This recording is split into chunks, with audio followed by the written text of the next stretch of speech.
All right. Hello, everybody. Thank you for joining us today as ServiceNow takes a look at the Innovation in the Navy series. I'm Alex Beachy, the NAV and PAC Fleet Account Executive for ServiceNow. And joining me today, I have Adam Prem, our Advisory Solution Consultant, and Chris Russick, our ITX Transformation Lead for the Navy. Today, we're going to be discussing how to drive enterprise service management and where ServiceNow is currently the Forrester market lead. And we're going to take that from idea to execution throughout the Navy and the Marine Corps as well. And Adam, if you will move to the next slide, please. So the agenda for today is pretty straightforward. We're going to touch on what ServiceNow is and how to leverage it. We're also really going to closely look at what we call our IT business management suite, which is really the heart of programmatic influence for the Navy and the Marine Corps. And then we'll look at how it fits into the Navy business model. And Adam is going to walk through what it actually looks like. So he's going to give you a demonstration of the capabilities and how it supports enterprise service management for the fleet. And I'll be monitoring the Q&A, so please feel free to ask questions. We have a whole host of team members on here to support, so they may answer the questions directly in the chat window. And those that we don't address, I'll make sure that we get to at the end as long as time permits. So thank you very much for that. On to the next slide, please, Adam. So what is ServiceNow? We often call this the ServiceNow football. It's adapted over time, and now some people call it the flower petal, but it's the simplest way that we can present a lot of information. ServiceNow was founded as the platform of platforms to streamline workflows across what are typically siloed departments within an organization or a company, and also the siloed technologies that support them. We're a platform at heart, and the CMDB is the backbone of that platform. But from there, we blossomed a lot of different capabilities that are out of the box solutions, so that companies and organizations, Navy organizations, can quickly gain value and streamline and innovate how they do business. So it all started with ITSM. That was our flagship offering, and that extended into things like customer service management. So now supporting both the internal and the external stakeholders and users and customers from that standpoint. It grew into IT operations management, so managing the network and how that provides support and the services that an organization provides. Today, the heart of our discussion today will be around IT business management and how you take an idea and move it into execution and the process along the way, whether it's through waterfall or through a scaled agile framework or agile development. And then IT asset management. How are you buying software and hardware? How is it being leveraged? So you can actually see the real utilization rates and compare it and get real dollar cost savings by understanding what's being used on the network and what's not, and reallocating things accordingly. Integrated risk management, huge effort undertaken right now, and that's largely around managing risk for both the vendor side as well as the business end. And a new capability is automating the risk management framework. So the RMF process, which we are all painstakingly familiar with, and how ServiceNow can do that. And then we look into, married closely with that, is the security operations. So streamlining and automating a lot of vulnerability and incident response with regard to security operations. So typically think of the SOCs that are going to benefit from that, and places like VRAM as well. And then from the HR service delivery side, that's really, you talk about onboarding. So think of all the different sailors and Marines and civilians and contractors that are onboarded and offboarded on a regular basis, every 2 to 3 year cycle for the active duty military, and the burden and the Excel spreadsheets that come behind that. So that's around the HR service delivery, and also the administrative side of providing better services to employees, whether they're active duty, contractor, or civilian. And then if it's not solved with any of those, we have our custom application suite. So you go from low to no code environment to full-blown coding effort, and you can do it all on the platform. And you're still leveraging that green circle in the middle to really flex and tie in other capabilities across the platform. So you can seamlessly integrate all of these different application suites better together with custom applications, but they all share the common data and common data model. And next slide, please, Adam.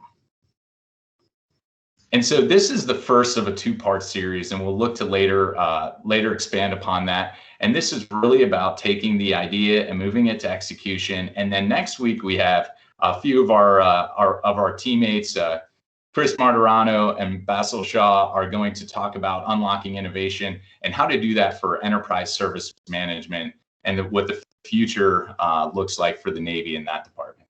So on that note, I am going to kick it over to Chris Russick to talk about how ITBM works and what that process looks like. So Chris, over to you. Excellent. Thank you, Alex. I appreciate everyone's time today.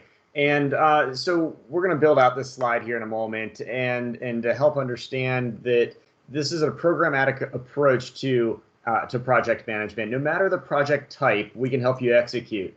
So if we think about this from a software build perspective and a deploy perspective, this framework will work. If you think about this from building and maintaining ships, again, this process will work. So with that said, what we've got here on the upper left-hand side is the innovation portal, the ability to bring in ideas and align them with the strategic demands that are coming in from higher up in the U.S. Navy, and align those two products or two strategies together and start to define what your demand is. And demand is fantastic until we realize it takes a lot of money to complete some of these projects. And so we have to align the finances with those demands. And you start to see the demand pipeline is where we're going to prioritize the work that's coming in. The investment planning section is next in line, where we're going to start to align the funds to complete the demands. And after that investment is made, now you can start to choose whether you want to perform these projects in a waterfall, an agile, or a hybrid type manner, right?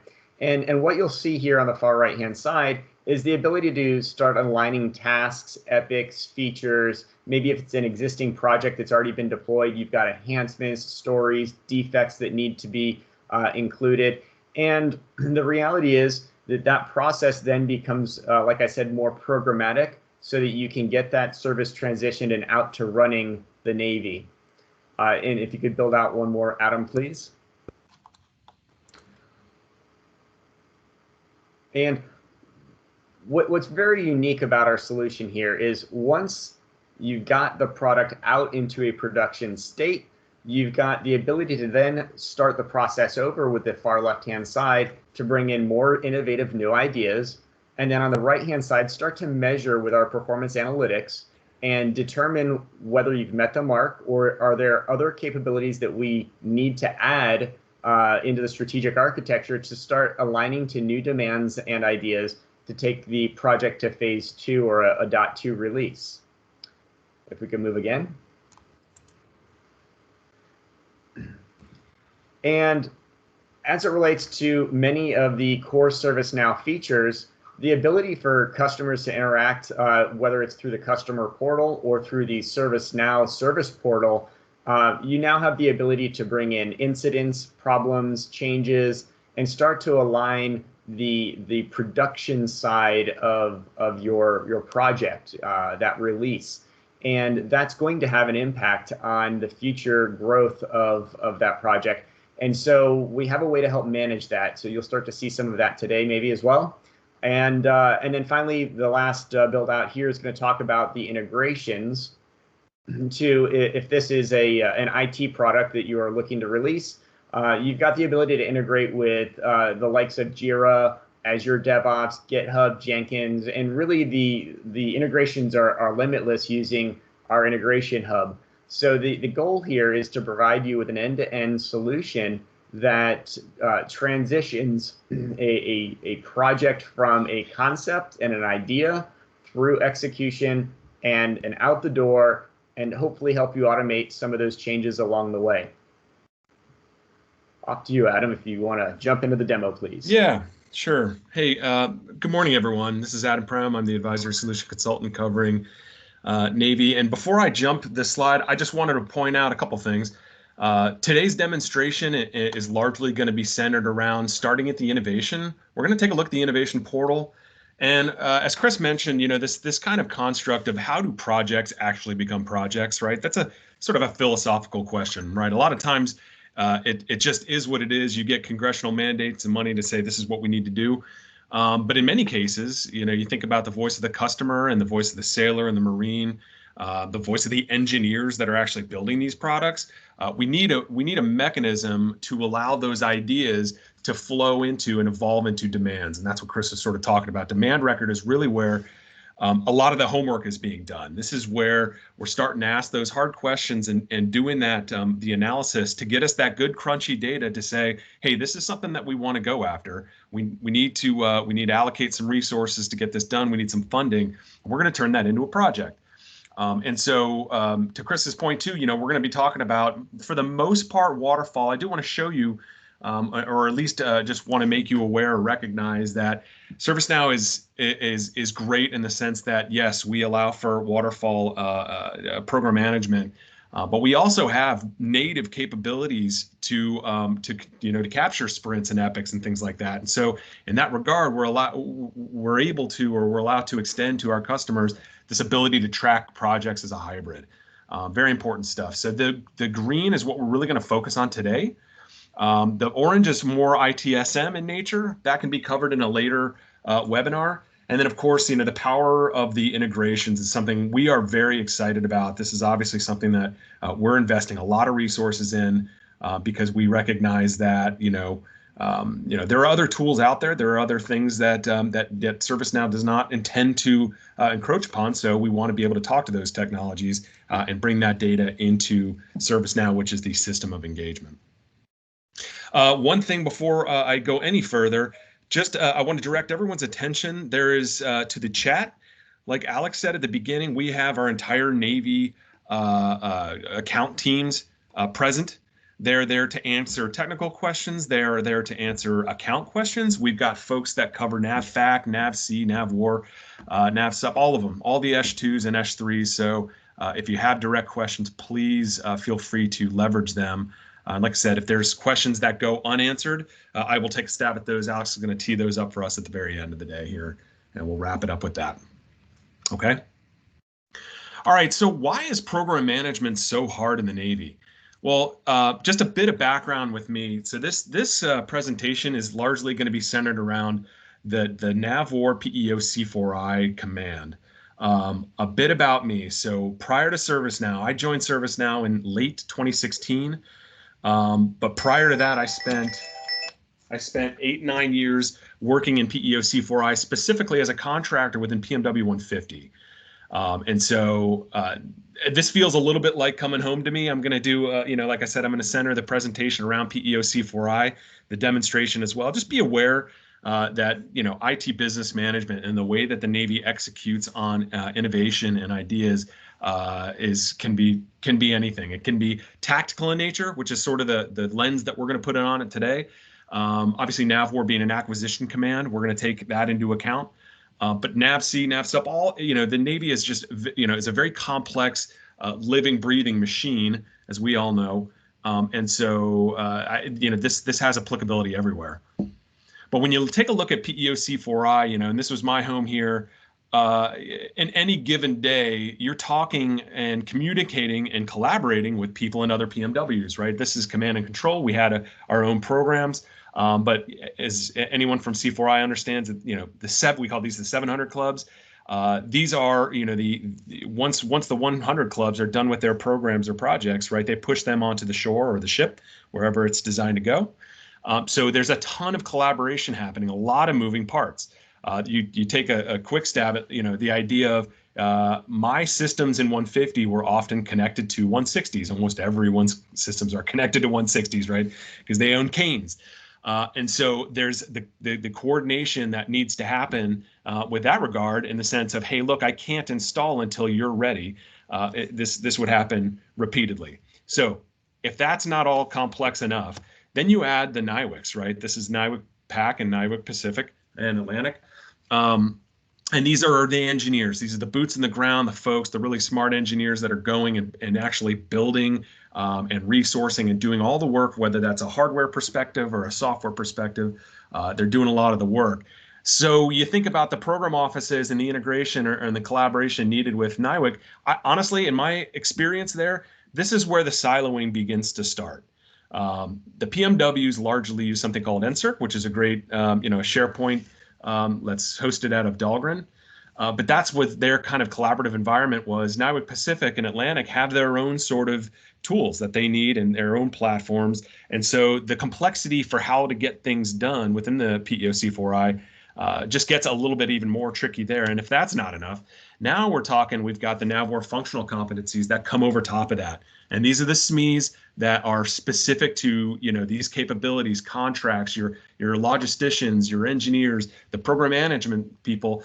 These folks add an additional layer of complexity because, we need them. We have to have their expertise. And again, they're using their own silo tools. They're using their point solution, what I would call destination tools, right? When these folks come into work, they have their 2 or 3 things that they do. Those, whether it's a GOTS product or if it's even just spreadsheets and things in, access databases. So that tends to happen a lot. So this is a very real problem with the Navy. I think we are more, we're more complex than even other DoD agencies, but that's what we're here to solve, right? We're going to position, and hopefully if you leave today thinking, at least I understand ServiceNow from a platform and the collaborative place where everybody can work with the same data sets, the same workflows, and the same experiences day in and day out. That's what I'm trying to accomplish today. And so just to put that into sort of an anecdote, right? I've got a couple personas here up on the screen. You're going to notice and recognize some of these executives. But in any typical day, I'm going to take the case of a program office or a product, something that, let's call it PMW 150 deployed, needs a change, right? There needs to be a change that comes to it, whether that's maybe where there's obsolescent hardware that we need to sort of remanufacture, we got to re-engineer it, or maybe this is a new software increment that we need to deploy on a specific piece of gear. You've got your, and this is a microcosm. You've got your 4 major players here, but you got the NIWCs and the C4I PMOs and your managers and your executives. And this is what it would typically look like while I go ahead and advance this. Tell me if this rings a bell, right? Things start with emails. There's a lot of, hey, what do I do? What do I need? What information do you need? Then, you get some phone calls happening. Now we've got, people on the line.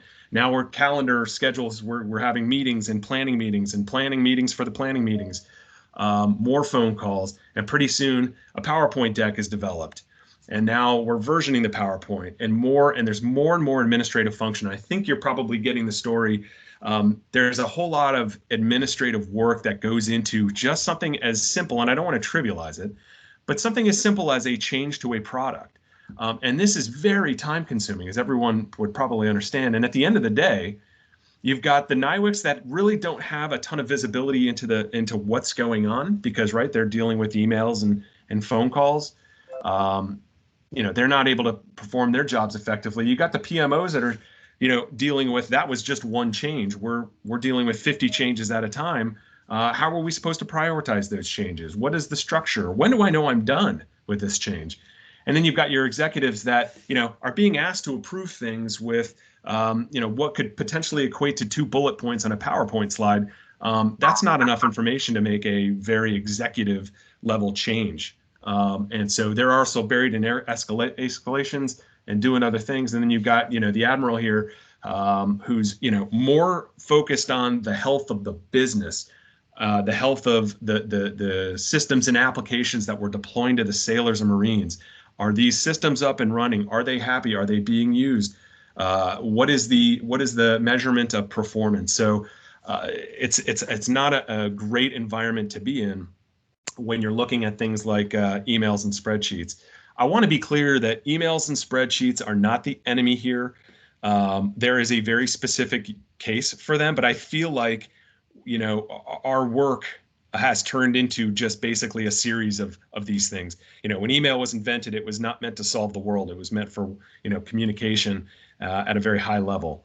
And so what we really want to do is rethink this or reimage this as a platform, right? You've got all this data. It doesn't need to exist in PowerPoints or spreadsheets or emails or phone calls, right? We can provide critical, I'll call it component level data elements to allow us to all share this information in real time.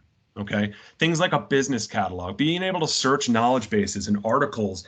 In the Navy construct, I think of like ConOps, SOPs, the user guides that you would find on Sailor, the collaboration efforts. We're actually going to demonstrate that, and being able to request changes and get help.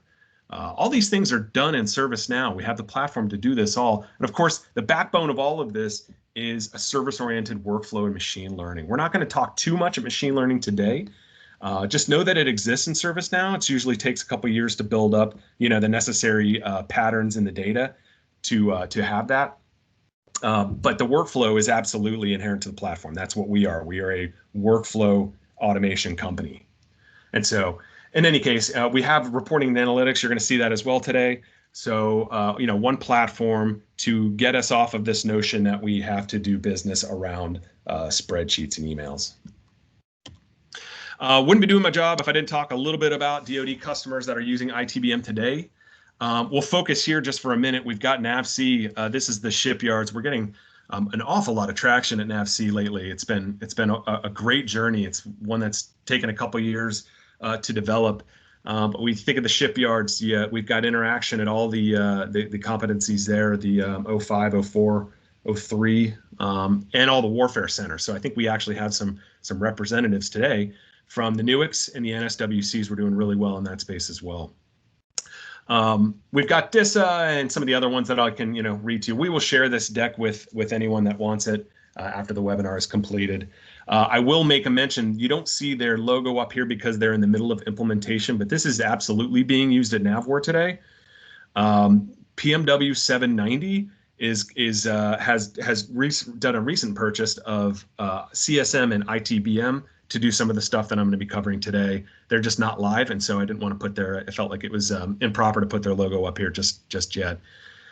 We are also very into the early stages with PEO Digital, and one of our primary customers, PMW 270, which is Navy Commercial Cloud Services Program Office out of PEO Digital, sort of our champion. If you have any questions with regards to how ServiceNow is being deployed, I highly recommend starting with that group too, and I can give you some names and email addresses for there. So ITBM it's very real. It is becoming more and more real every day with regards to how it can be used within the Navy, and so we're really excited to talk about it and show it to you today. All right, with that, give me 1 second, and let's do this while I move over to the actual demonstration. Are there any questions within the chat or anything that we can discuss while I go ahead and switch screens here? Oops. Nothing heard. Okay. We've got no questions right now, Adam, but folks, please feel free to chime in. And also, we've got some great content that's been posted on there as well. So if you're looking for some things to supplement what Adam's talking about, please feel free to take a look there on the chat. All right. It is 10:26 local time. This should probably take, I would say, 45 minutes to an hour. I want to leave some time at the end for Q&A. Don't suspect this is going to take the full 2 hours, but I'll keep an eye on the time here and make sure that I'm moving quickly enough to make sense. Okay. So the way that I like to do this is I like to break it down into personas, especially with ITBM, right? This is a group where, as I addressed in the earlier slides, it's highly complex. You got a lot of moving pieces, a lot of parts and folks that need to do work to get anything done. And so what we're going to do is we're actually going to start at the NIWC PAC engineer. This is a classic team member. Again, we talk about NIWC Pacific, and my experience with them are super sharp, bright folks that are doing the actual work. They're doing the engineering development. Sometimes they're doing the engineering from an architecture perspective, if it's hardware in nature. And so we're actually logged in as someone called Troy McCoy. So this is someone that is doing that actual engineering work down there at PAC in support of the PMWs, right? So when Troy logs in on Monday morning, this is the type of information he's going to see. He's going to see everything that he's got to work on. Is he working on project tasks? Is he dealing with actual incidents as though, something within the product that I own broke, or there's a perception that it's broken and I have to address that? Or maybe I have to develop some content, right? Maybe I'm doing some writing or documentation. I've got to write an SOP based on how my product is being run or needs to be run. I can always dig into what those actual tasks are by double clicking into this. I won't do that today, it's a little bit distracting. But I can also go into, the tasks by type. I can take a look at this heat map to understand, where is the most of my work? Where is it centered? And I can attack that first, and then go on to maybe perhaps the less priority or lower priority work. I can take a look at incidents or project tasks. This is just one of the many dashboards that comes out of the box with ServiceNow. Everything you're seeing from a reporting perspective is generated from the underlying data with a right click. Literally, it's a right click and about 2 or 3 clicks to make it look and feel the way that you want. But basically, that translates into a widget that is populated within a dashboard, and you can move these widgets around. You can decide what you want to see. I could also, as a manager, I could create a dashboard that I could publish to everyone beneath me so that, I want my folks to see exactly what I'm looking at so that we can all get a good sense of what's happening. And that's sort of demonstrated here by this My Teams task, right? I can actually look at the work across the team. Okay, but in this scenario, Troy is working on this product and he says, you know what? He's dealing with a system called MTC2. If you've not heard about MTC2, it's near and dear to my heart. It's a PMW 150 program that is the next generation of something called GeeksM. And so GeeksM was positioned at the time I was leaving Navwar to be end of life, and MTC was going to be taken over. MTC2 is, I think, deployed at this point. But being in the initial stages, we're gonna with this scenario, we're gonna say, gosh, you know what? The intent of MTC2 is to take on data feeds from various systems and deploy them on a common operating picture.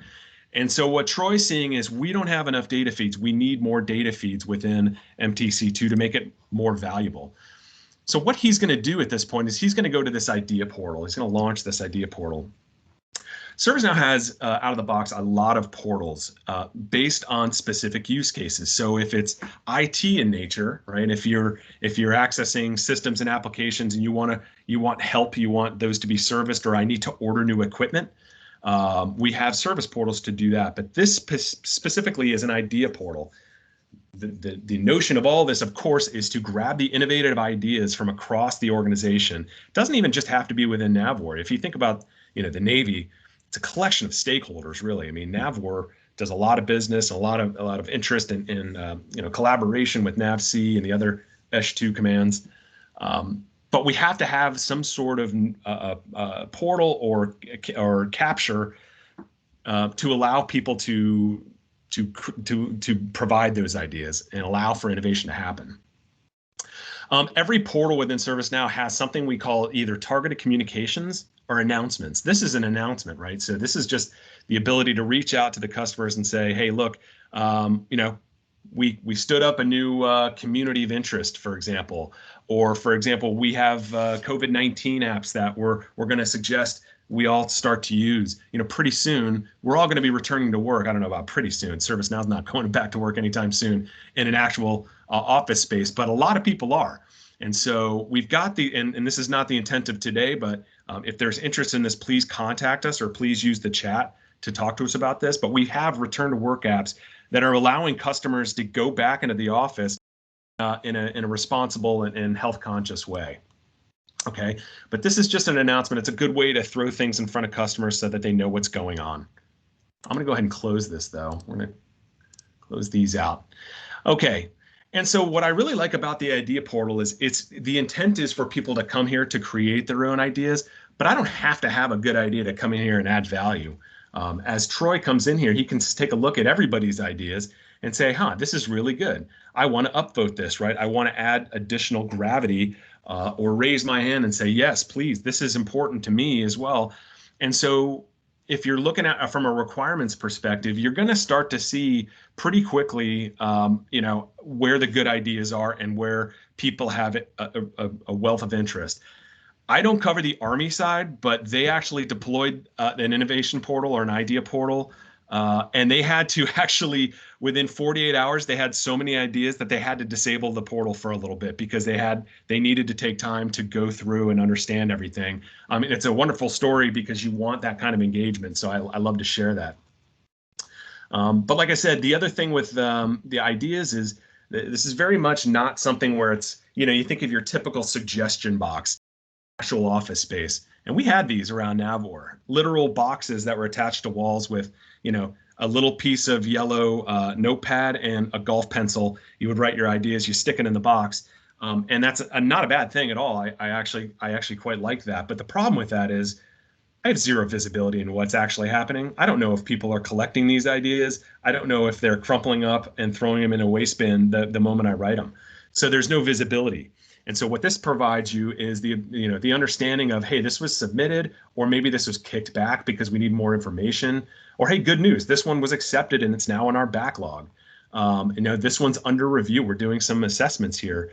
So this is, I think, very compelling when you think about, the users trying to create innovation, create ideas. I want to be able to see where it is in the life cycle. And we'll talk about the life cycle of this in a minute. You've got your filters up here, but what we're going to do is Troy, like I said, Troy has his idea. And I'm going to go ahead and just kind of steal a copy paste off of my other screen here. He's got the notion that, I manage MTC2 and we need additional data feeds for this to make it of value. You've got these categories that are basically asking the user, what do you think this is? Do you think this is a new project? Is it a new product? Is it a product enhancement? Well, in this case, the product already exists, so we're going to do that. But this might be a new project. We don't know. We're not sure. At the idea record, it's meant to be very sort of easy to generate, easy to populate, right? We don't want to overwhelm the people with, you're just giving us an idea. Just tell us what you think. This might be something like, you provide a business case of what this needs to do. And I can even maybe add an attachment. So let's go into, maybe I've got a high level sort of architecture diagram that I want to show. This is something that's pretty interesting too. ServiceNow, we do a really good job of making sure that data, when it's entered, it's encrypted, or if it needs to be encrypted. So as I loaded this, it's going to ask me, hey, how are you want to, do you want to encrypt this at all? Does it need to? Does it need further encryption? We're going to upload this without the encryption because there's nothing sensitive within it. I should take this moment while we're talking about data sensitivity levels. So, Alex was going around that the football slide there. We are accredited by DISA and FedRAMP for IL4 data loads today. So it's a wonderful thing. We're actually working on IL5. So that's coming, but we are very, very specific and sensitive to the federal needs for data sensitivity. Okay. So we're going to go ahead and create this idea. Here it is, right? I've got my my image here, my business case, and now it's in the submitted state. And now anybody can go in and comment on it. They can actually use the comment field to say, hey, I love this, a great idea, or maybe think about it in another direction. But obviously, people are going to start voting in on this and take it from there. Okay, very simple. This is just the idea portal. This is just how we're starting to ingest those innovative notions and ideas. Okay, and again, they can be tactical, they can be business minded, they can be whatever they need to be.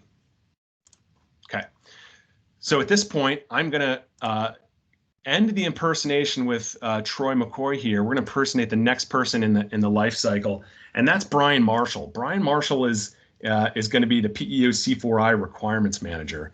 So it's his job to basically be monitoring those ideas, right, and those idea portals, understanding when those ideas need to be evolved into demands, and take it from there, right? So it's his job to sort of suss out these requirements, make sure that people are doing the right things with regards to, hey, I need financial analysis of this, I need an engineering analysis. We're going to show all that, but that's his job. And so, ServiceNow being role-based access control, obviously he's going to see a completely different set of data than Troy did. Everything is role-based access control. And the first thing that he can do is, he goes into his, he's looking at demands and ideas and the pipeline, the forecast cost for what all this will do. He's got to take a look at demand intake trends. He's got a wealth of data at his fingertips. And so he can sort of manipulate those from here.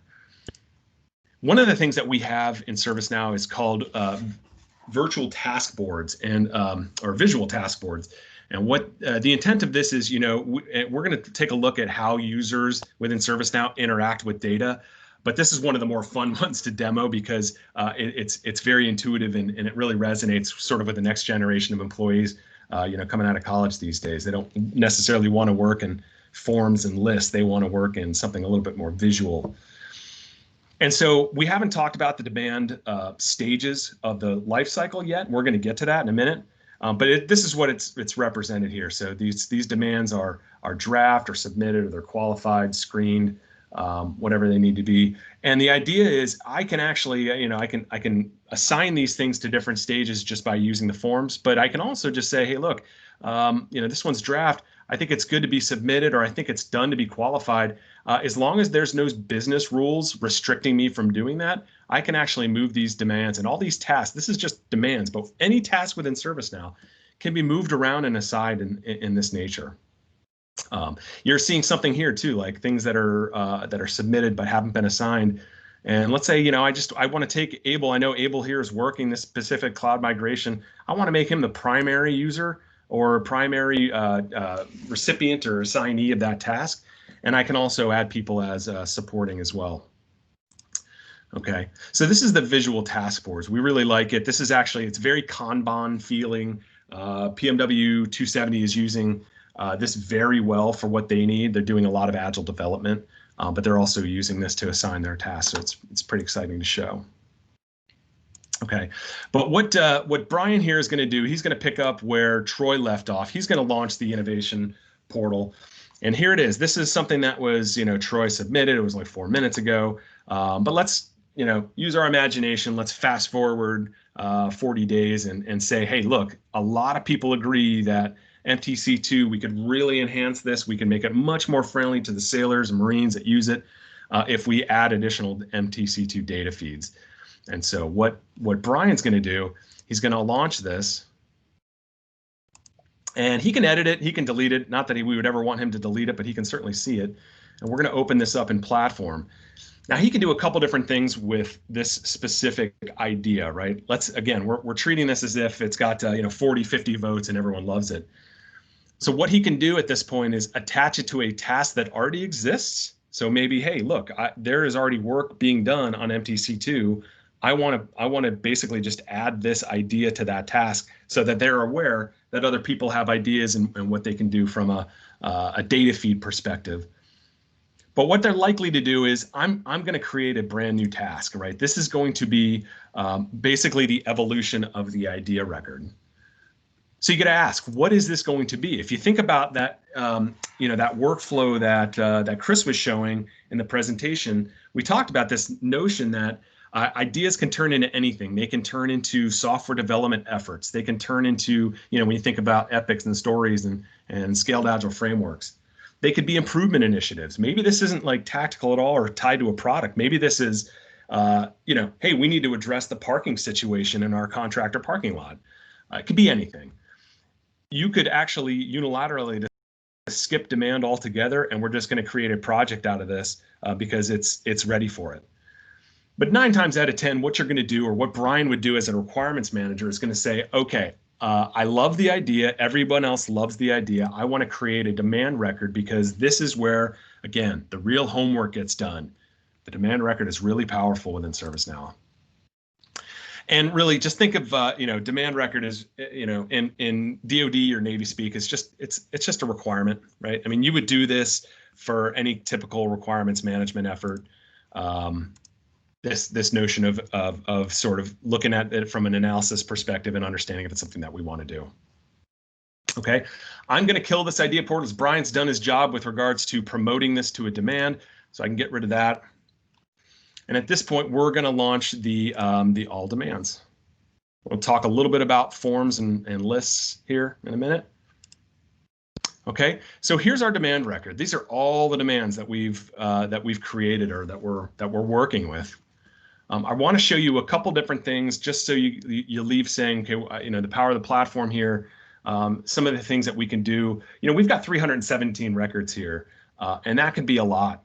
So what happens if, I just want he's the C4I requirements manager. He doesn't deal with PEO digital. He doesn't deal with MLB's requirements, although they have some listed here, right? They've got their own innovation and they've got their own sort of, demand pipeline.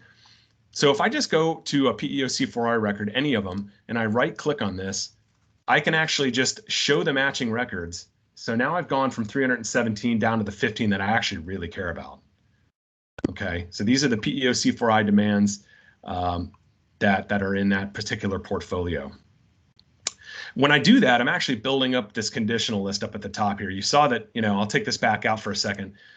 You saw that when I selected that, I showed matching for CE4I, and that's how basically we filter with relative ease the amount of data that's in ServiceNow, just one of the many ways. And the other thing too is I can actually, in many cases, as long as there's no business rules attached to it, I can edit straight from here. I don't have to click into a form to actually look at the data.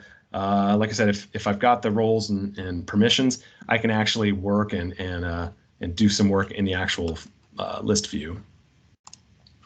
So what we're going to do at this point is, here's my additional MTC2 data feeds. We're going to take this thing, let's walk it through the process, show you what that life cycle looks like, and we're going to continue to sort of develop this demand. Okay, what I'd like to do is we'll take a moment just to look at the various data fields first before I start moving this thing through the workflow, just to give you a sense of what the data that we're supposed to be capturing.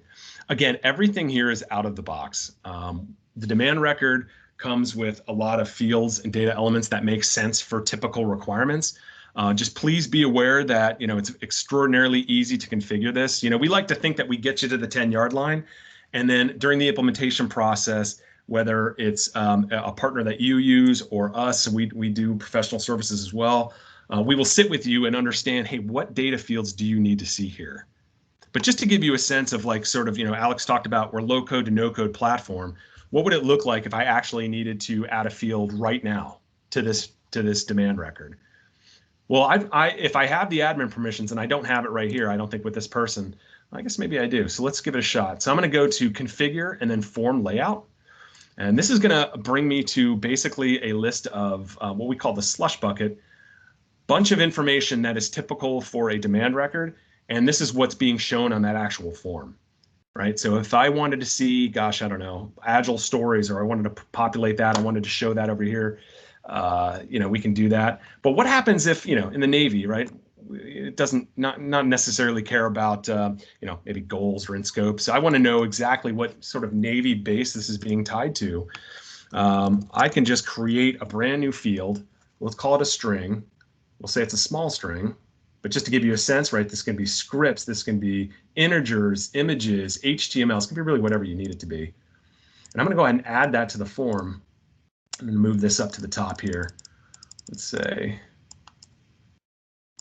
should be under, I don't know, let's move it all the way to the top, right under name. When I save this, it's doing two things. It's going to add that field to the form, but it also is adding a column to the demand table. So we're actually manipulating the database at this point. Here it is, Navy base. So this is now we can start to configure. So you get an idea of how easy it is to manipulate sort of the form and what you need to see. So it's very simplistic. I'm going to go down. So we're looking at things. We're going to capture things like portfolio. We're going to have a good, healthy discussion about this because there's a lot of different ways that we could interpret this across the Navy, right? There's such a grand hierarchy to these things. We're going to take a look at, the philosophy behind it. We can take a look at it. Does it belong to a program of record? We don't know. Does it a PMW? What do we need to do? Who's going to collaborate on these demands? Is it specific to a department? So, you think back to those NAVWORK competencies. Is this something that finance needs to be looking at, contracts? Who really is the recipient of this actual demand? And business units, business capabilities. You're seeing here this idea record. One of the things that's important is whatever we captured at that idea record is going to traverse through the entire life cycle of this. We never want to lose the information that we captured from the actual customer. It's really important that we always have access to get back to that. You're going to see things like business cases. Again, this is stuff that we pulled from the idea record. Remember, if you saw, I pasted that in. But we can talk about things like, what are the goals and strategies that this demand is hoping to accomplish or lending help to achieving. Risk of performing, not performing, enablers and barriers, things like that. We can actually get into the financials. So we can look at, think of colors of money and start to capture that information, which we will do over time. Right? We haven't done any work. This is a brand new, we're still in the draft, so we don't have that information just yet, but we're going to show what that looks like. And this assessment data, this is where it starts to get really fun, because there's a point in this life cycle, specifically this screening, where we go out and say, hey, user X, Y, and Z, you have been tagged as stakeholders that will find interest in this demand. And you get this is your chance to sort of vote on this. We actually ask you to fill out a very simplistic assessment to say, is this something we want to go after? Do you feel like the ROI is there? Do we feel like we have resources to be able to execute this? And so that's a really exciting sort of part of the demo. So we're going to get to that in a second. But we clearly want to understand, right, the budgets, the ROI, what are we getting out of this demand, right? I'm going to scroll down here in a minute, and we're going to see something called related lists. So ServiceNow is, in a sense, it's just a massive relational database, right? And so, we're looking at a demand record, but clearly there are other tables that influence what this demand record is. So we've got tasks that are associated with this demand. We've got stakeholders, like I talked about. We can talk about sort of, big R, small r requirements. If this is your big R, you got to decompose those into small r requirements. How do we, what are the inherent things that we need to do to make sure that this requirement is satisfied? Risks, issues. I was a big risk proponent when I was at Navwar, setting up a risk exchange and things like that. Issues, decisions, and actions, change requests. We're gonna fill some of these things out. But what Brian's gonna do at this point is, okay, look, I haven't done anything, but I do know that we're going to start this demand, beginning of November, and it's probably going to take us, we'll just say it's going to take us, basically a full year. I'm going to save this record and it's going to stay here. But essentially at this point, I'm going to go ahead and say this has been, submitted. This is ready for at least us to take it to the next level. And so what I'm going to do is I'm going to move that. We've moved on to now the next stage. So at the submitted phase, what we're really looking to do is start getting this data, right? Again, we don't have any financial information, but we have to have that to be able to make a good decision about whether this is going to become a project. So what I would do, what Brian's going to do is he's going to walk down to this demand task. The first thing they're going to do is probably just generate a couple of things to do, right? So, I'll generate two. We're going to say, need BFM review, right? Who's going to be working this? Well, they're going to be the BFM analysts. I can assign this to a specific person, or I can add myself to the list. And what are we asking? Are we doing some sort of an architecture review? In this case, we're going to ask them for a cost estimate. That's what we want. And you can put in a description. Here's your number. And this is, we're going to call this high priority. This is a sort of a big deal. This is going to be very helpful because the people that get assigned this are going to say, okay, if someone classified this, if Brian said this is high priority, this is going to float up to the top of the list of things that I need to do. Okay. It's going to be open for now, and I'm going to give them a due date of, end of next week. Okay. We submit this. That's going to be one demand task. So now essentially that person in that group of analysts has gotten a notification. Maybe that's an email, maybe that's a text message that says, hey, you've got to come back in here and start helping me with understanding what the costs are. I'm going to do one more real quick because let's say we're going to need, we're going to need some engineers to take a look at this. What kind of data feeds? They're going to ask all the smart questions about what is the, are we talking API? What do we need to do to make this happen? In this case, we're going to go, this could be, our architects, data architects. Again, I can assign this to a specific person. It looks like there's only two people in this group, but I could say, no, this has got to go to Vanessa, or this has got to go to James. I can do that, but I'll just leave it as sort of a task pool. Same sort of thing. We need initial review. This is moderate. We can move on without this. And I'm going to give them a date of, give them a couple more weeks here, 17 days. So again, the architects, the financial managers, I'm sure you could use your imagination for all the people that are going to have work with regards to understanding what we're going to do with this. The other thing we haven't done yet is we haven't assigned this to a specific portfolio. So this is one of those things where, I'll explode this real quick, but Brian is going to see this MTC2. Well, yeah, well, I know that's part of the Navor portfolio. And I know it's part of the PEOC4I portfolio. So I'm going to go ahead and select that.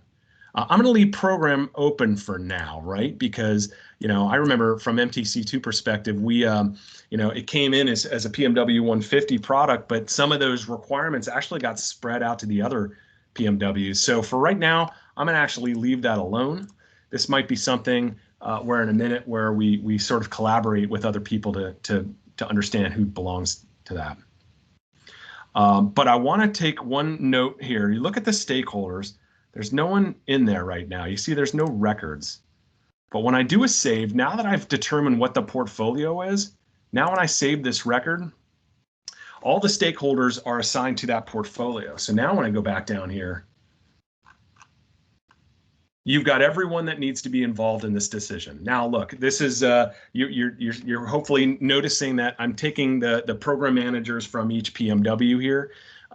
This is an extremely high level situation. I would think that realistically, you'd probably have the stakeholders within the PMW making that decision, but just wanted to give you a sense of how this works. And so if those stakeholders are tied to the portfolio, you can get a sense of, and you can capture this, and I hope no one looks at this and actually thinks this is my opinion of how people's influence or level of interest is or engagement. But just know that all can be stored. This is important stuff because you can target the people that have high interest and high influence. But what you're going to see too is there's only 2 approvers here, right? Everyone is going to get an assessment. Everyone's going to have the ability to weigh in on this, but we have to limit the actual approvers to 1 or 2 people. I'm going to jump out of C4I for a second. We're in the middle of talking to PEO Columbia. This is they're doing the electric boat, the electric submarines that are, I think, going to be the predecessor to the Virginia class subs, or maybe it's the Ohio class.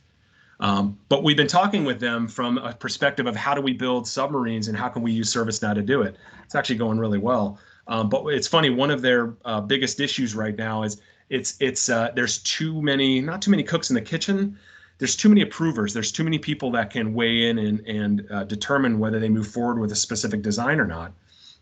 And so what they said is you would be helping us tremendously if you would actually allow for people's voices to be heard, because it's important. We have to get the assessment of what everyone feels like. But in all honesty, we only need 1 or 2 people making the decision, right? And so they're almost sort of paralyzed in certain parts of the shipbuilding process because it just becomes too much of a sort of a clustered environment. And so that's a big help for them. Okay, so what I would probably do at this point is, we're still in the submitted phase.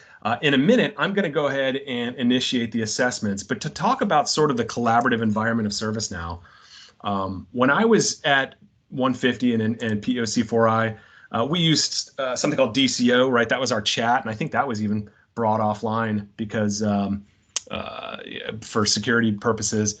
But again, this is an IL4 chat. Right. So we have the ability to say, so Brian is here going, I don't know what program to put this in. I think it's probably 150, but I'm not quite sure. So maybe he initiates a conversation with, Mr. Pope. And you could say, sir, can you take a look at this? What program should take this on?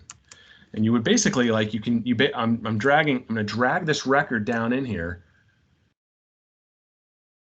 And now John's on the other end of this. He can see this. If he's online, he can answer this right now. No need for a PowerPoint, no need for email, no need for phone calls. Maybe this isn't something that you need immediate response on, but this is, this is called our Connect chat. You can connect or chat with anybody in the system from as long as you have the roles and permissions to do so.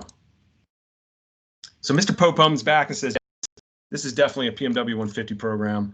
And so we're going to do that. I'm going to save it one last time. You're going to have to assume that the financials are ready and the assessment data. We'll probably do one more crack at that before we really push this out to a project.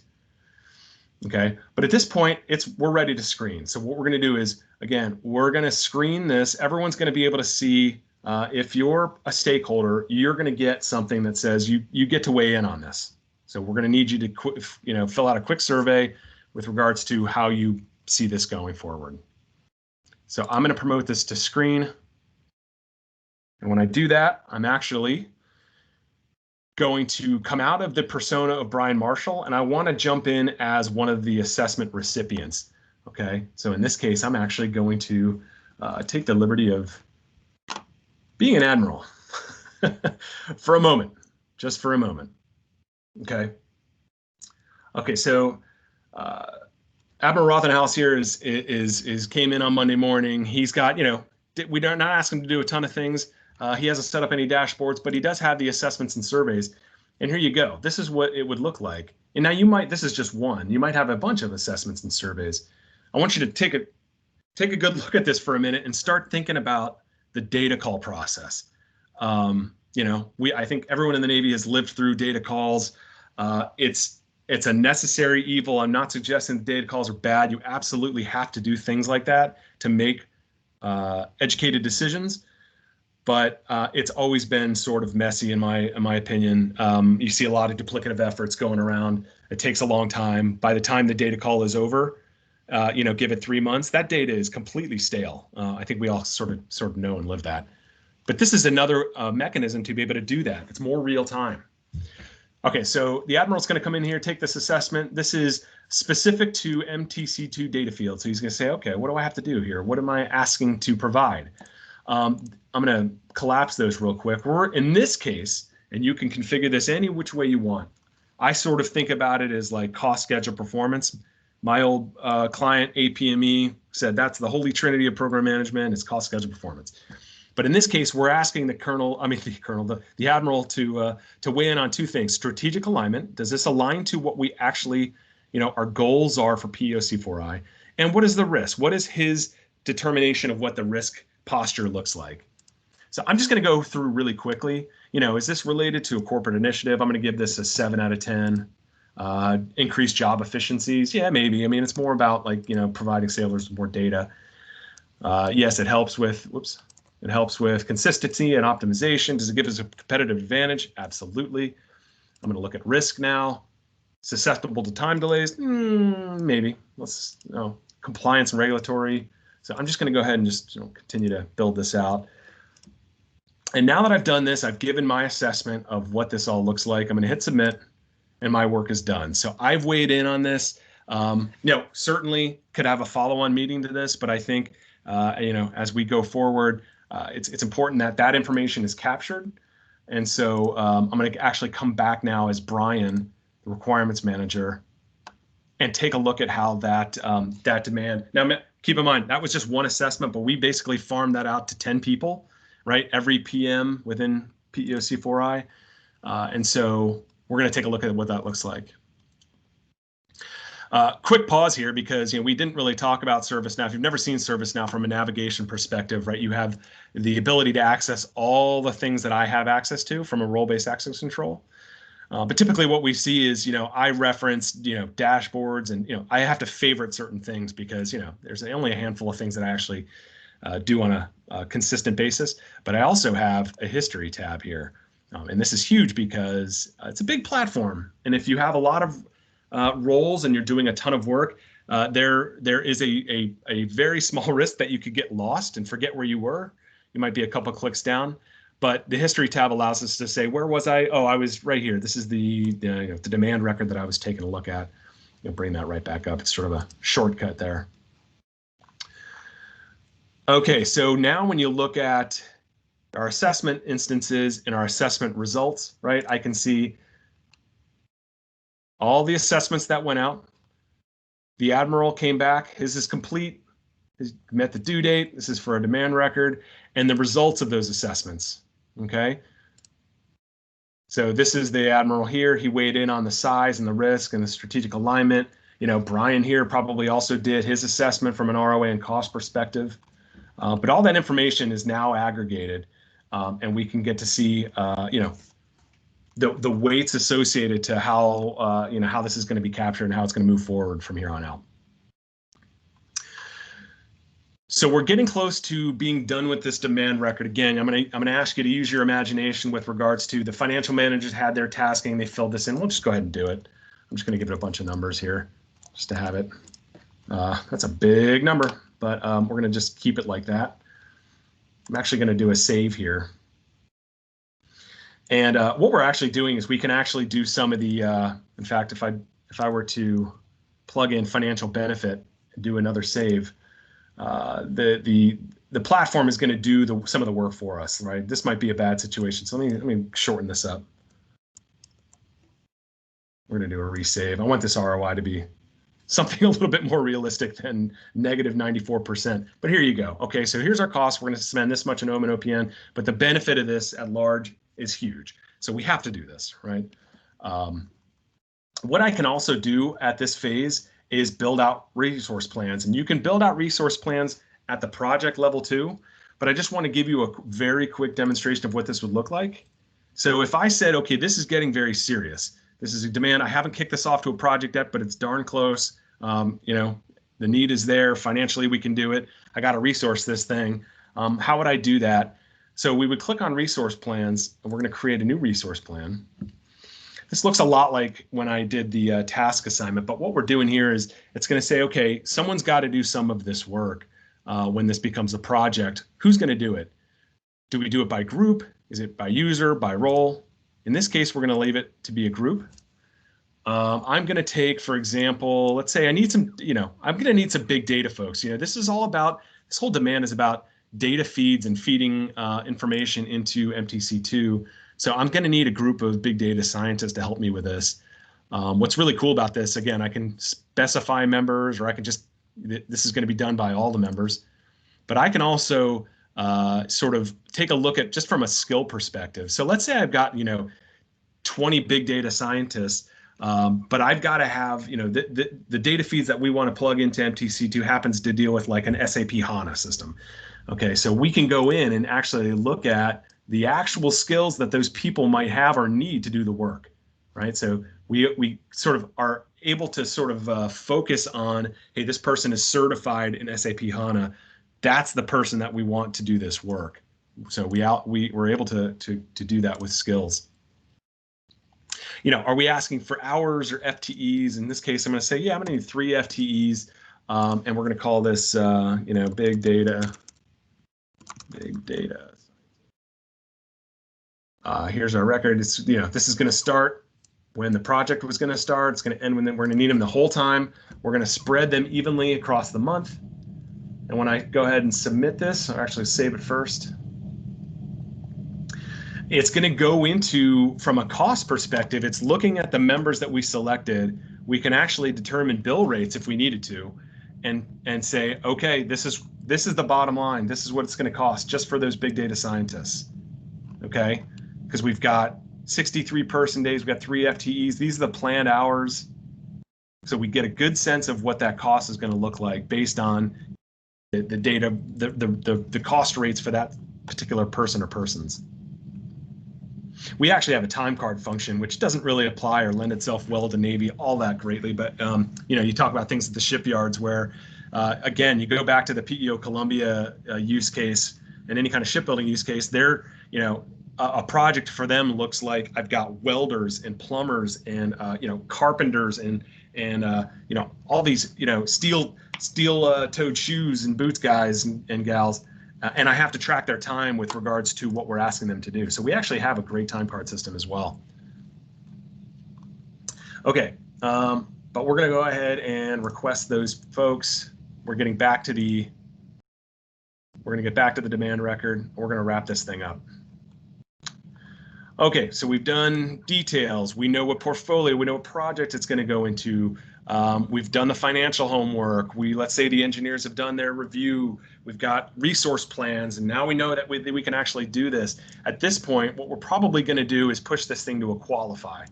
This is going to be the final step for us in this particular use case, because what we got to do now is, this is just one of maybe 40, 50, or 100 demands that we're looking at for this particular FY, right? And so how does this rack and stack against those other demands? Because I got to be able to, as important as this looks and feels and sounds like, I've still got to be able to justify it to say, hey, look, this is, we only have so much budget to work with. We've only got so much resource. I have to bounce this against the other demands and see which ones rise to the top. It works a little bit like the UFOR process. If you think of the UFORs, you've got your whole sheet of UFORs. You've got that red line that's somewhere across the middle. Things are going to fall above it. Things are going to fall below it. And that's what this step is intends to do. So we're actually going to create or access something called our demand workbench. Now, bear with me for a second. There's a whole lot of demands here. I'm going to make this a lot prettier here in a second. But let me just go through what this attempts to do, right? Every single bubble here represents a demand. The size of the bubble is based on the size with regards to, how much effort is it going to take. You've got your other variables, your risk and your value, right? The X and the Y axis represent value and risk. And so the high value, low risk, those are going to show up as green, right? These are what we would classify as the low hanging fruit, right? This is the easy stuff. There's no risk. We should be able to do it, big impact. And then the flip side of that coin is, we've got some high risk, low value efforts.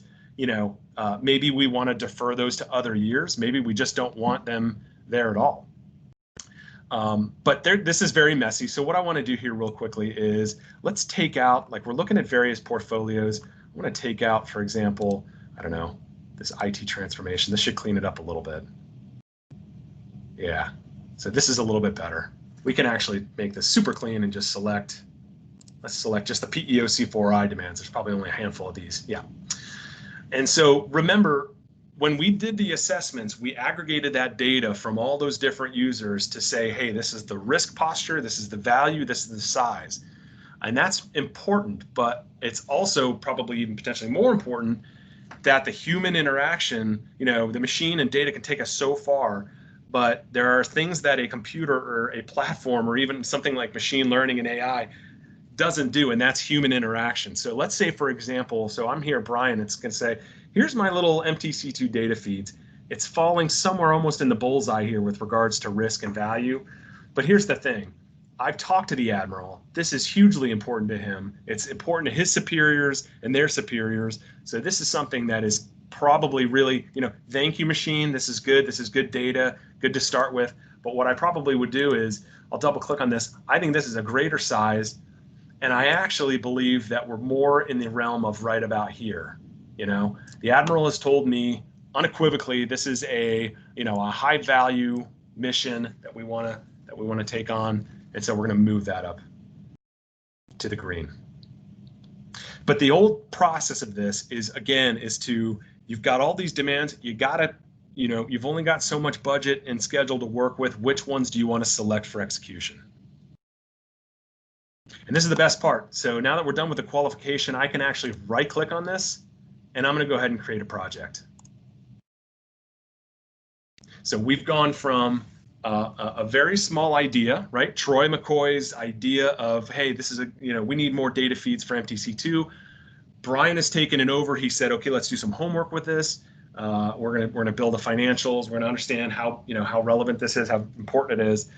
And so we're gonna do, and now we're taking it, now we're a full-blown project. So that's where we're gonna take it from here. Okay, so at this phase, I'm actually gonna log out. I'm gonna impersonate one more person here. And this is Paul Martin. So Paul is the PMW 150 APM that's assigned to MCC2. And again, right, role-based access controls, he's gonna see a completely different set of records here, of information. He may have a go live calendar. He may have a change calendar where he wants to see, for example, all the change. Let's think of the ECR process. If you're familiar with the ECR process at Navware, it's very complex. But in general, every S2 has its own sort of change process. I can see when changes are happening to hardware. I can see, where the forms are in the process if need be. But I can do a lot of different things as a program manager or project manager. I can also take a look at, the roadmap. So this is sort of, this tends to be a pretty fancy way of looking at things. But if you think about, like, you've got your various swim lanes here that represent the different portfolios. Some might be HR in nature, and you've got some IT. But you've got Navware, you got PEO-C4I, and you got Spateware 5.0. And I can actually go and take a look at what's happening in the upcoming months, right? So if I needed to, I can select something here and say, what's, clearly I've got to do something. What is it? We're in the, this is application rationalization. We've got some work to do here. That's good. I always sort of cringe a little bit when I show this to captains and admirals, because I get worried that it's a little too sort of Star Warsy, maybe over the top. But the response that I've always gotten when I show this to leadership is, this is actually awesome. Because what tends to happen is, if I'm looking for some sort of a status on something, no fault of their own, but typically it will wind up being a contractor spending 10 hours doing a PowerPoint, lots of time reviewing that. He's like, I just want a status. I just want to know when it's happening and when. So this sort of view has actually resonated very well up high. Okay, but so we're going to go to, this is his dashboard. I won't go through all of them, but let's take a look at all the projects, because I want to make sure that that one is now assigned to me. It should be. Okay, here's the additional MTT due data feeds. I'm going to go ahead and click on this, because it looks like it wasn't assigned to me directly, but we're going to come back and show you what that does. Okay, so we're out of the demands. It's a full-blown project. It's actually just it's a shell of a project, I would say, because all we have is the project name. We're 0% complete. We haven't done anything. We've got our start and end dates for the most part. We do actually have resource plans, right? Because those carried over from the demand. And so we have the resource plan here, those big data scientists that we need. We've got some cost plans, what that's going to cost, right? That was that $2 million bill for them to do their work. We've got our list of stakeholders that are interested in understanding what's going on here. Okay, but I have no actual project tasks. I haven't done anything yet. And so this is where typically a project manager is going to walk over to their master schedulers, their folks that deal with the 2,000 line Power or Microsoft project files to go out and build this out. What are the tasks needed to make this thing work? And so, that was one of my roles in 150 was to manage those schedules. But every master scheduler knows that they never start from a blank, right? They never start with zero. They take the best project they've ever done or ever developed, and they will copy it and work off that one, right? And so we want that same sort of that same mode of efficiency here. So right, we have our start and end dates, but we want to apply a template. I don't want to have to build out 2,000 lines of a Gantt chart, right? I want to be able to apply something that's modular and reusable and standard. And so what we're going to do is we're going to apply a template. All it really is asking is, what is the start date? When are we starting this project? And then you open up these project templates. And you can create as many as you need for these, but I'll highlight just a few because they're not all going to be. Not all projects are sort of the Navware global WBS that we use time and time again within C4I. If you're in shipbuilding, you probably have I'll call it a containerized view or the set of the series of tasks that has to happen for me to get hardware on board. This might be relevant for the 700 clubs. Or maybe we're doing some sort of a rapid prototype event. Maybe this is a very shortened schedule, just a handful of tasks, not super, you don't need the 2,000 line global WBS. Or maybe COTF, COTF has their set of test things that they do. It's repeatable, it's predictable, it's standard. And so this is a huge shortcut and a huge efficiency gain because now I can just say, okay, I'm going to leverage this WBS. I'm going to build it out. And it's going to, right now, it is literally building out a Gantt chart for how all this work is going to be done. The dependencies, what it looks like, not necessarily who does it, unless we know that. We can actually within that template tell you who's going to be doing the work. And so you've done, essentially, in my experience, this is a week, 2 weeks, sometimes 3 weeks worth of work within a click. So here's our project tasks. We've got initiating phase, we've got a planning, execution, everything that needs to happen over the next year to make this thing a reality. One of the things that I want to do, I want to make sure that Okay, Paul Martin. So Paul is the project manager here. So this is just the details, but what I want to do, and what is the most typical thing that a project manager would do is, right, this is just one of the many projects that I got to manage. I want to see them all in one place. So I'm going to actually use this project workspace. And this is an awesome visualization. Again, I think of, like, you know, if I had this when I was at C4I, I would have been so happy because, you know, there's no way to sort of fudge this data. The data resides in the platform. You set up business rules as to how to react to that data. And then you wind up with, okay, hey, look, you've got some projects that are green, you have some that are yellow, and you have some that are red. You know, red projects, there's nothing to be scared about red projects. I mean, it's typically, it's either high risk and it's a good warning that you just need more resources. But what we tend to do, you know, I want to be sensitive when I say this, but like you will often, and this is not a Navy thing, this is program management in general. You have program managers that will maybe tend to hide certain aspects of the data to make themselves green. Okay.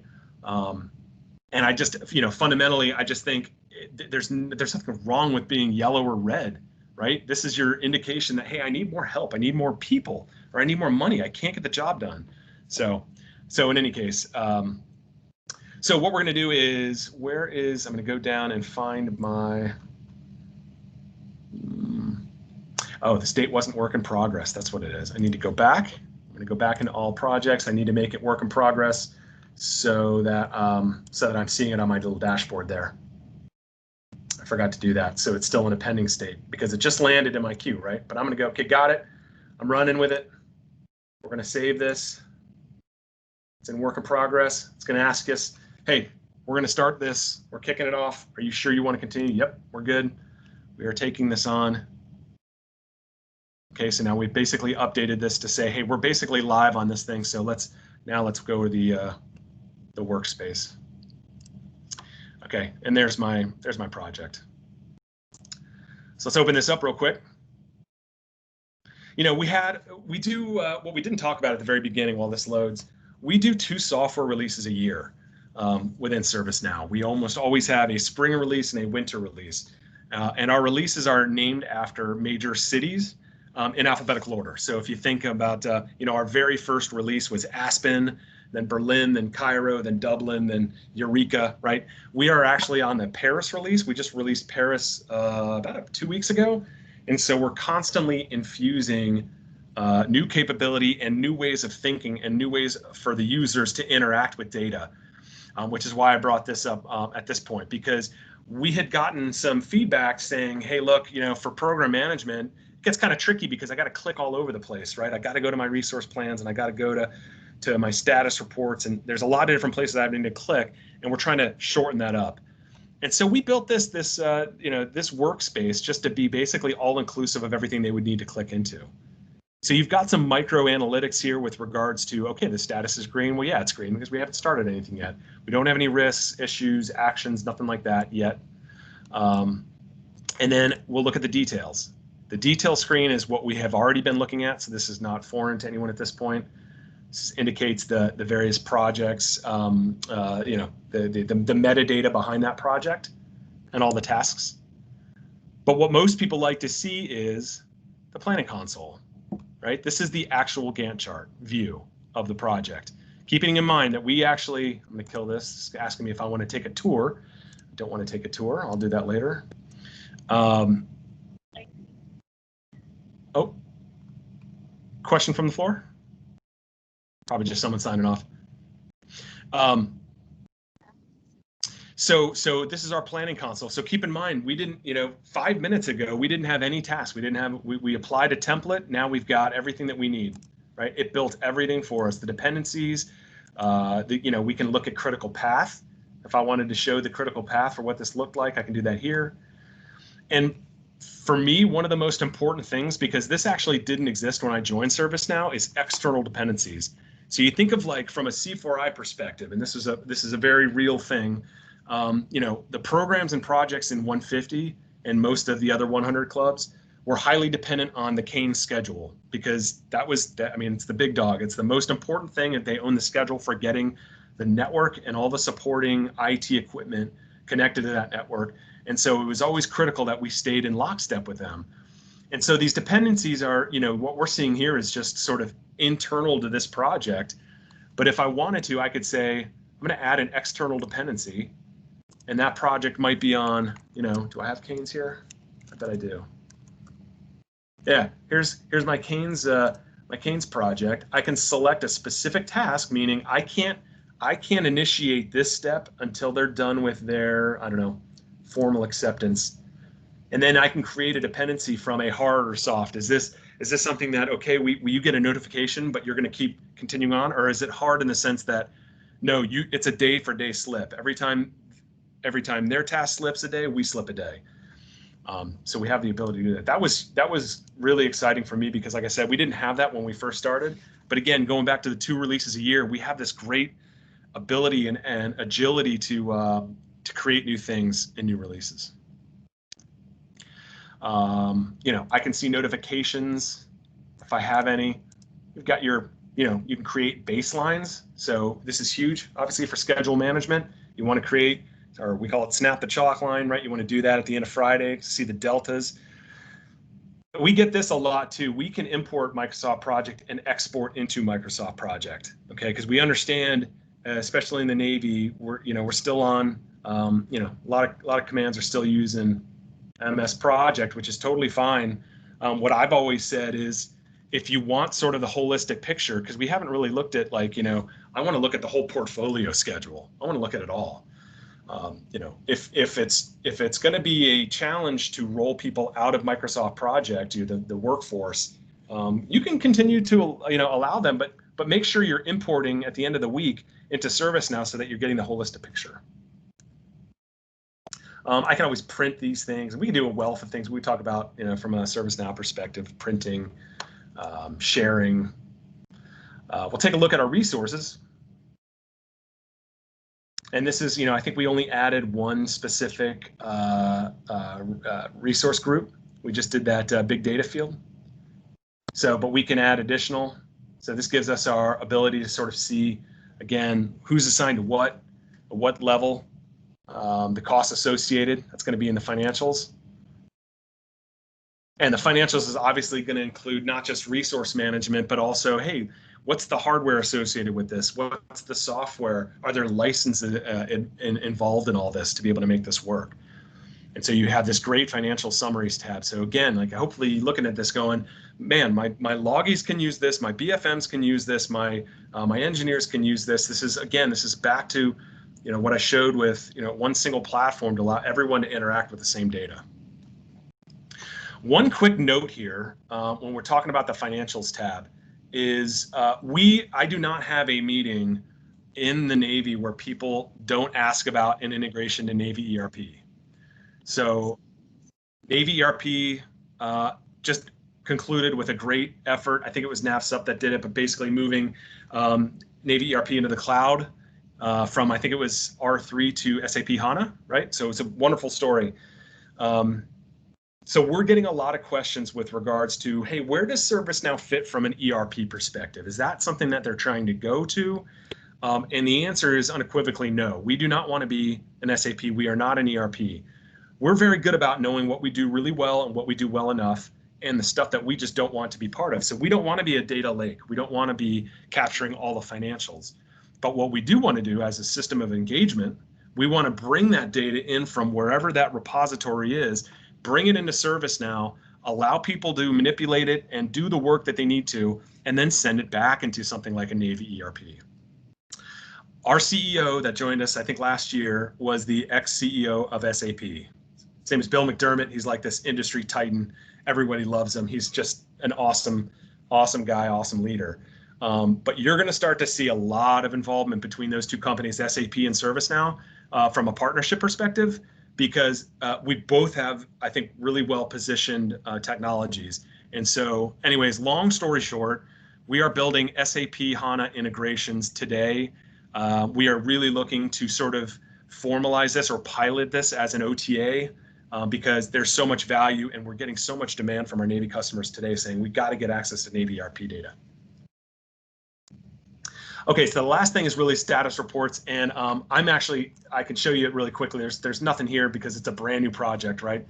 But what would typically happen is, in a very Julia Child cooking show, right? I spent 45 minutes chopping the onions and dicing the garlic and doing everything, and I'm going to put that into the oven, and simultaneously I'm pulling out a fully baked and fleshed out project. So let's take Battle Force Tactical Network, BFTN.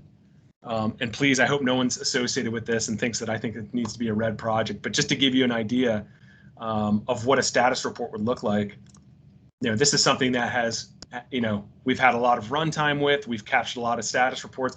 Hey, look, I mean, as a contractor to 150, one of my monthly duties was to provide the MSR, or the monthly status report. That was a contractual obligation from Booz Allen to the government. And I would have to go around to the 50 people at Booz Allen to say, hey, what are you working on? What have you been doing? What's the status of things? That was a huge lift. I mean, that took me days. It was important because it's procedural and the government had to have it. But it was just a lot of work and effort to do that. And so, again, you go back to this idea that if the data is in ServiceNow, we can report on it immediately. I don't have to go around interviewing people, asking them what has been going on the last month. You're going to see stuff that's already populated. This is the executive summary. This is what we achieved last week. This is what we're going to do next week. Here's our costs and our resource allocation. Here's the overall status. Well, in this case, it's not good. We've got a bunch of red, but that's okay. Our current statuses. And this is the history. I love this. I love stoplight charts like this because in a program management perspective, I love to see, of course, I wish this were all green, but I can start to see trends in data, right? We started as green in schedule. Why are we red now? It's like, what has happened? Well, maybe scope has increased. Well, no, that can't be right because we were red here and now we're yellow. So we're improving in some areas and we're probably getting a little bit worse in others.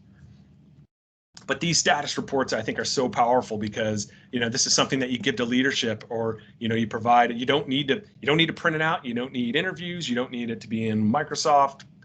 You can have your core or whoever manages the contracts to come right into here and to see everything that's going on, change requests and whatnot.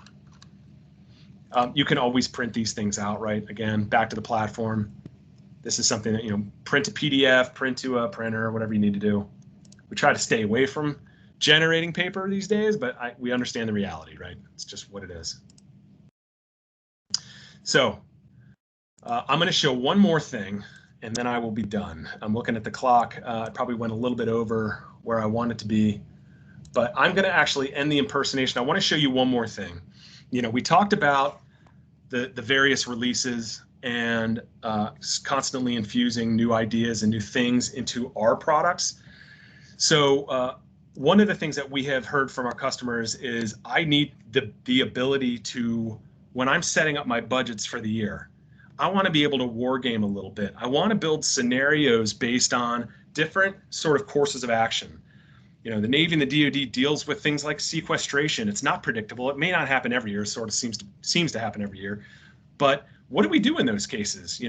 I remember we were in 150 and it was like, hey, find a way to save $5 million. It's like, okay, well, we got to either go back to the requirements and shave some off, or we have to, we've got to maybe,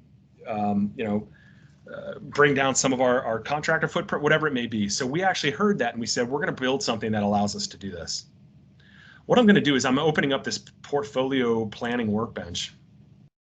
And this is going to give us the ability to do wargaming.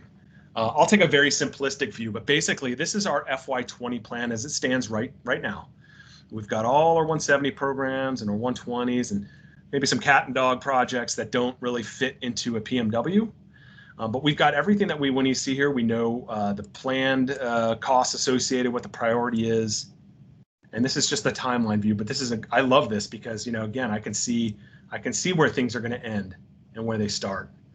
I've got my analytics over here saying, okay, this is based on what I'm seeing here. This is our default plan. It's going to cost us $7.4 million. We've got 14 things. We're benefiting. It's costing us $7 million, but we're actually gaining some efficiencies here, about $8 million. Here's our actuals, right? So forth. But what happens if I want to now build out a different scenario and I want to start comparing these scenarios? So again, I'll go with I'll say, for example, this is like a, FY20 sequestration effort, right? This is a very real thing, right? They're asking us, hey, how are we gonna save money this year? You create a different scenario. It's gonna basically inherit, and this is configurable, but right now it just inherited everything that the default plan had. But at this point, now I can actually go in and say, well, I've got to shave off some money here. I'm going to go ahead and select, let's find some things that were selected here. So 120, we had already executed DCGSN and this AIS. So for the sequestration effort, let's say, for example, what happens if we don't do those things? We'll see now we're dropping our money down here a little bit. Let's take a few more maybe. All right, I got to get down to, maybe a certain baseline. So we're going to take off TAC Mobile. And of course, in reality, you would not just cancel a program of record, but I hope that you understand it's usually tied to things underneath that. But I'm just trying to show you at a very high level how this might work. So now I've deselected some of these programs. And now that I have two, I'm going to go ahead and compare the scenarios. And here we go. So now it's like, okay, this is what we're assuming today. This is what sequestration might look like. I can actually look at this, and once I get the necessary approvals to say, hey, yeah, we've got to save money. We've been asked to save, let's call it $3 million in this case. This is what it's going to cost. This is, when I say cost, this is what we're going to lose. We're going to lose out on 4 projects that we had planned. We're losing out on 1.5 million of benefit that we were going to provide to the Navy. We've gone from, we had some over-allocated groups. Now we only have 2. That's fine. But the actuals actually increased in this case. So do we want to do this? No, probably not. So we would confirm or not confirm that scenario. And you can build out as many scenarios as you want. And the whole idea is you build out what you want, then when you're ready, you execute, you're good to go. Money is distributed, people are tasks. Now we can start working, work starts getting done, and now we're off and running. So that concludes my time here. Again, what we did, and I'll just quickly wrap up what we did today. If I can go ahead and share my other screen here. I'm going to go back to what Chris Russick showed at the beginning. We took an innovation. We took an idea that came from a NIWIC PAC engineer who just had a good idea. He wanted to do something. That became, he leveraged the innovation portal to log that. Then, if you remember, we had Brian Marshall sort of shepherding the process with, okay, we've got all these ideas. This one's the most important, or this is the group of the most important ones. We want to execute these, or we at least have to do some homework with regards to some analysis. We took that into a demand record. We looked at that demand record. A lot of work went into this because it's like, this is where we make those tough ROI decisions. This is where we showed the assessments, getting stakeholder feedback, whether that's within a PMW, could be in different echelon commands, doesn't so much matter, but we were able to get assessments from people and stakeholder engagement with regards to whether it's something to pursue. We put that into the pipeline. We looked at it and said, hey, this demand falls in that upper left quadrant. It's low risk, high value stuff, and we want to do it. It makes a lot of sense. In this case, what we demonstrated today was we turned that into a waterfall. What we didn't do, and I wish we had more time, and maybe we do this on a separate webinar, is start looking at how do we do this from a software agile release effort? What happens if it's software in nature? Chris talked about the integrations that we have with Jira and Azure DevOps, and we've got our own sort of automation. We really are the automation kind of engine that makes that all work. And then you get to, we built out what we needed, the tasks in this case, and we're off and running. We built that project. We will eventually deploy it. But that is what we demonstrated today. I hope this was helpful. I'm going to ask Alex to, I have not been monitoring the chat by any means, so I'm going to ask that Alex turn it over to him for any Q&As that we have received through the chat. Sure, thanks, Adam. So we do have one question in there from Kumar, and it's regarding Agile and the task boards, I believe. But Kumar, if you wouldn't mind just taking yourself off mute and give a little more context behind it, so hopefully we can answer the question appropriately. And to anybody else that has questions, please feel free to just hit the hand raise button, and I'll make sure to follow up with you and get you your questions answered.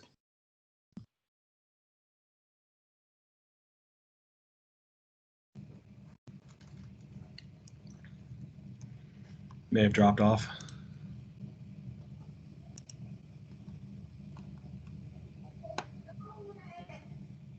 Maybe. I'm checking. Kumar, are you still there? Would you like to ask your question regarding Agile? Yeah, hi. Sorry, actually, I was on mute. I've been talking like a crazy guy here. One question I have is like, I think people who have worked, they have like this structure plugin where you can see the whole Gantt chart, and then you can basically, work through the creating some of the tasks and how that actually integrates with Jira. So ServiceNow, the one that you showed earlier, has the similar structure like plugin, but it only works for like a waterfallish model, like where you have projects and then you go through planning and more like a Microsoft project, right? But in a lot of times when we actually moved away from Jira into ServiceNow, ServiceNow's Agile board, late last year, and it's been effective for us in terms of managing our different sprint activities, going through the burn down charts. But I think one of the things what we are trying to do is if there is a way to actually show like a Gantt-like chart for all the Agile activities or the projects that we are running, right? So I was just wondering if there is something like where you could show or where you have a plugin where it shows that Gantt-like chart for the ServiceNow's Agile board. Yeah, no. So that's a good point. I've not heard of that, but that's not a bad solution. So yeah, typically when you think of Agile tasks, you're thinking very Kanban boardy, right? And this is what Agile development groups are typically like to use. But what happens when I often talk about waterfall and Agile, they don't even speak the same language. As people say, oh, it's apples and oranges. I say, no, it's apples and basketballs. Like they just don't even, they're not focused on the same elements, but we still need to be able to do that. So I think with a little bit of configuration, I mean, that waterfall chart, the Gantt chart view, that's highly configurable. That can really take any kind of tasks associated. What we would want to do is to just sort of, instead of using the demand task or the project tasks, we would actually use the sprint tasks and just build it out that way. So you're looking at I would call it a configuration. I don't think it's something that we do out of the box, but it would not be hard at all to structure that, because I think it's a good use case, because we're sort of, especially in the Navy, we're still sort of at that tipping point where people are getting used to Agile development, but you still got a large part of the workforce that only understands waterfall. So you got to find the middle ground where you can allow the Agile folks to translate what they mean in a waterfall mindset. And I think what you just sort of described is a great way of doing that, sort of saying, hey, look, Agile still has, some of the same data elements. It's stories, so it's not necessarily date prescriptive, but we can do that. And we can allow that so that the Agile sort of mentality translates over well. Okay, thank you. Mm. And I don't know if it helps, but since the New York release, we've had that integration between the waterfall and the Agile side. So like Adam discussed and showed that diagram that has, the integration or the hybrid model. So Adam, is that something that could kind of be, they could see the schedule from a Gantt view via waterfall or standard PPM, but then you're aligning those tasks and everything according to that? That's exactly it. I mean, that's the out of the box is you would basically access a dashboard, and I want to see if I can pull it up now. You would access a dashboard that allows a program manager to not only see the waterfall tasks, but also the Agile tasks. So let's see, this might not have any good data, but like we'll take, for example, let's take a look at, let's see if I think I have project summary hybrid. So this is an out-of-the-box dashboard that does just what Alex was talking about. It takes into account the percent complete from a waterfall perspective, but it also gives you the stories by state. I think some other things here, time cards and things like that. But clearly, I mean, if the fact that you can see sort of Agile data elements on a dashboard and you can see them side by side with waterfall elements, I think that's the perfect marriage, right? Because that's your hybrid view. Right. And that's more out of the box, Great, thanks. Thanks, Adam. Absolutely. Awesome. Thanks, Kumar. And thanks for always posting into the chat. I appreciate it. Keeps it lively for all of us. Adam, I do have a question for you, and this is largely because we have a mix of attendees today. We've got industry, we've got partners, we've got government customers and prospects. And so from a business management perspective, or PPM or Agile, in some cases they're working together, but not necessarily on the same instance of ServiceNow. And in some cases, I almost look at it as like a customer relationship side of the house. And this kind of lends itself to what Basil and Chris and Matt will be talking about next week with the CSM, customer service management side. Could you talk a little bit about the interaction between customer service management and IT business management and the integrations that we have there? So you can kind of, so for the rest of the the attendees, this is about providing fidelity for our customers, but minimizing the data inputs and kind of keeping a little bit of close hold. But can you talk through that a little bit more detail, Adam? Yeah, absolutely. Let me pull up something while we're doing this right now. All right. Yeah, no, that's a great discussion because we did, Alex and I did what was it, like a 2.5 hour demonstration of one of the larger Navy commands, PEO Digital, but for the industry folks, it's one of the, it's the group that manages a lot of the IT and shore-based networks for a lot of Navy users. And so what we did is, this notion of where does ITBM fit in this all, right? Because there's more to it than just the project management side. What happens when you're ready to deploy these applications that you've spent all this time building these projects for, right? And so what Alex and I was sort of devised this, the chevron basically to illustrate how you can do this all on ServiceNow. So the drive, vision, and strategy, that's what we looked at today, right? This is the innovation, the building of the innovation, projectizing it, building it out. And largely, I would say the Agile and potentially some of the waterfalls is the developing the products and services. But what happens then? Well, then you got to market, and especially from an industry perspective, you're absolutely marketing if you're a profit-based center, right? You got to sell things. But even in the DoD construct, when you have a new capability, you got to let people know, right? You want the sailors and the Marines and the civilians to leverage those products. And so, the market and sell services is really where you're going to start seeing CSM or customer service support start to take over the process. But it's going to leverage all the things that we've done, right? So now we've got a product, we're going to deliver that product and services. Again, I feel like this is largely, whether this is, this could be HR in nature, but probably still customer support or customer service management. And then at the end of the day, once these things are deployed, right? So now, you're walking through the chevron. So we had an idea, we built something, we built a product, we marketed that product, we deployed the product, it's out there and being used. What happens when users come back and say, hey, this is neat, but can you add a little extra capability? Or actually this thing is broken. There's a part of it that's broken, and we gotta facilitate the fixing of that process. So this looks very linear, but I would suggest if I had the PowerPoint capabilities to turn this into a circle, I would, because it's an ever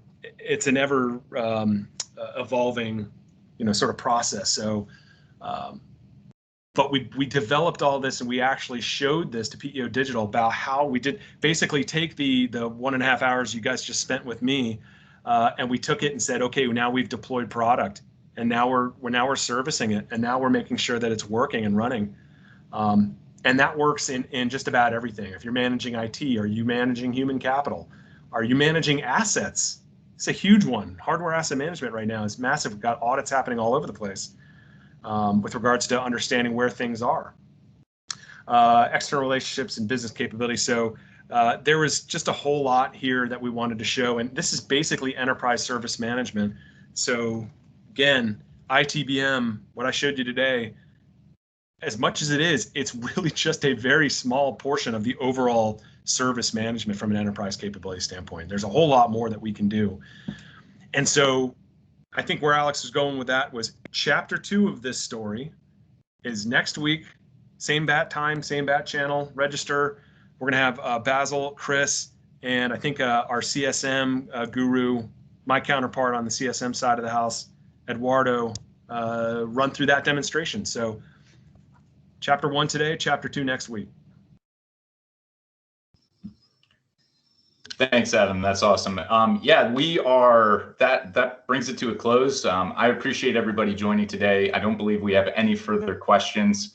And so, please feel free to reach out. I've posted my contact information in there, alex.beachy@servicenow.com. Feel free to reach out to me or any of the other team members that from the Navy side of the house or the Marine Corps side of the house. And again, thank you for joining us today. And I really hope that you have a wonderful rest of your week. And I look forward to seeing you all again next week. Cheers, guys. Thank you very much.